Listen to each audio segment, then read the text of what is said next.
is value scales and gradation, and that is also known as shading.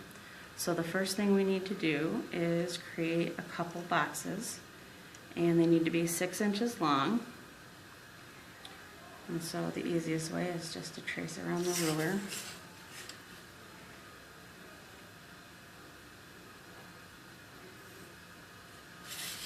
And then you want to have on the first one 1 inch blocks.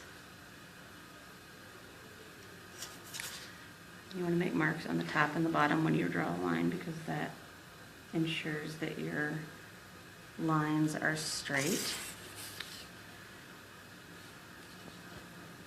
And then you connect the lines.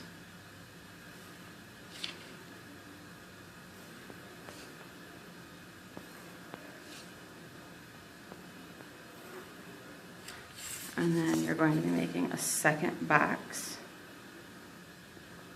or second bar, I should say, 6 inches long also.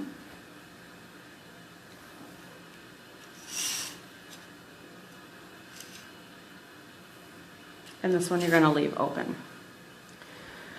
So a value scale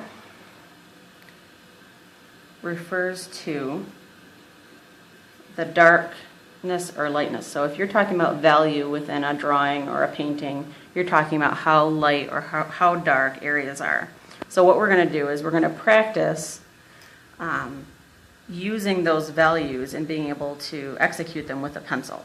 So I always like to start with the darkest one because that seems to be the easiest thing to do, and then we're going to go slowly to light. Each box is going to get progressively lighter. So you want to use the side of your lead.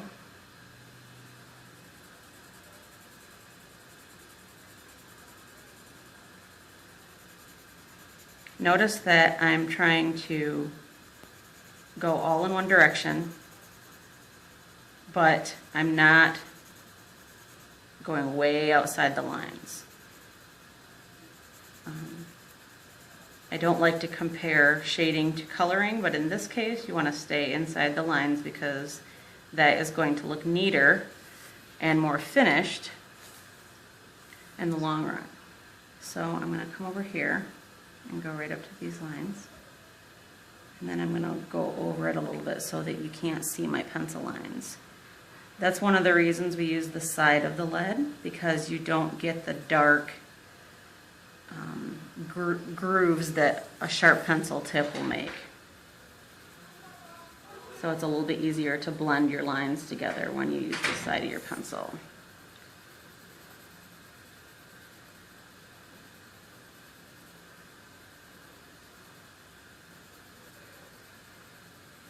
So you want to be pressing as hard as you possibly can, making sure you're going right up to the edges of your box.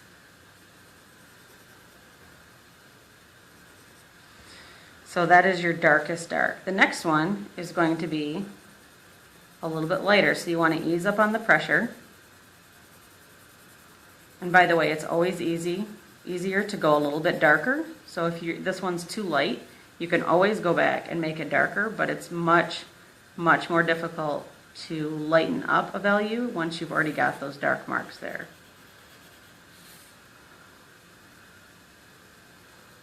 Notice how I'm holding the pencil way back, and this helps keep the grooves off the paper.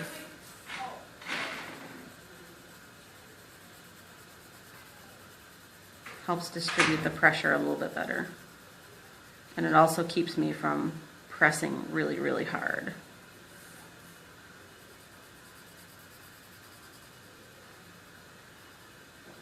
So I've gone over the lines a couple spots. I'm going to go back and straighten that out, paying attention to craftsmanship.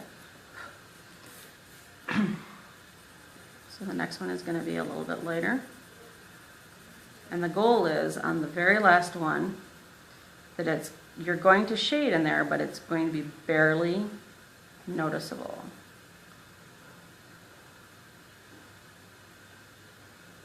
Now, as your values get lighter, it's a little bit more difficult to blend your lines in, so you use a very light touch. And that's where holding the pencil way at the end comes in handy.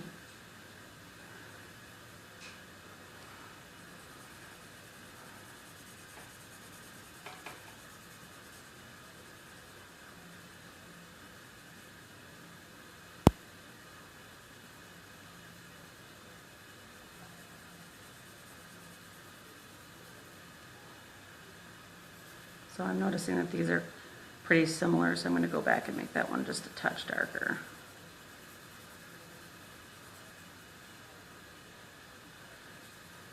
When you're drawing or creating any type of artwork, you want to be constantly evaluating yourself.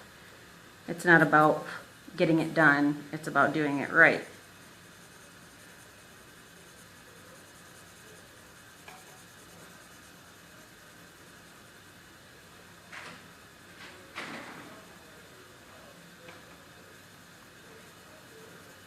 When I get into the lighter values, it's very important that all your pencil strokes kind of go in the same direction, because that's much less distracting when you're applying this to shading a picture.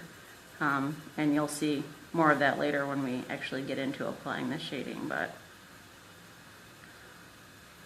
So I'm looking at this and I'm going, you know, those are almost the same value. So I'm going to go back here and darken this up a little bit more. So I can darken this one up a little bit more.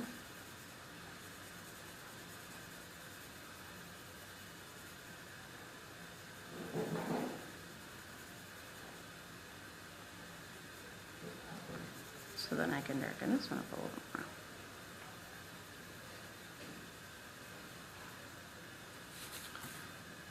And go back and do your touch-ups,